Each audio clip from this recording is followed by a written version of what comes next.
মহৎ লোকৰ বাণীৰ দ্বিতীয় খণ্ডলৈ আপোনালোকক স্বাগতম জনাইছোঁ। লিটনে কৈছিলে, তোমাৰ লক্ষ্যস্থান ক'ত? সেইটো যদি ঠিক কৰিব নোৱাৰা, তেন্তে কোন পথে খোজ দিবা, কেনেকৈ জানিবা? তোমাৰ লক্ষ্যই তোমাৰ পথ নিৰ্ধাৰণ কৰিব। উমাৰছনে কৈছিলে, নিজক সদায় আনন্দত ৰাখিবা।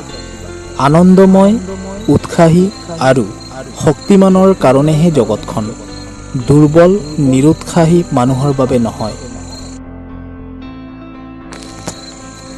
বেঞ্জামিন ফ্ৰেংকলিনে কৈছিলে, যি মানুহৰ ধৈৰ্য শক্তি আছে, তেওঁৰ অসাধ্য একোৱেই নাই।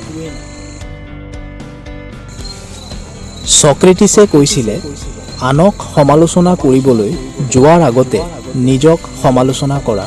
নিজে শুদ্ধ আৰু পবিত্ৰ হ'ব পাৰিলেহে আনৰ বিষয়ে মতামত দিয়াৰ যোগ্যতা অৰ্জন কৰিব পাৰিবা। জৱাহৰলাল নেহৰুৱে কৈছিলে, মানুহে যিমান কিতাপ পঢ়িবলৈ শিকে, সিমানেই ভাবিবলৈ শিকে। বুদ্ধদেৱে কৈছিলে, কোনোৱে তোমাক সহায় কৰিব নোৱাৰে, নিজেই নিজৰ সহায় লোৱা।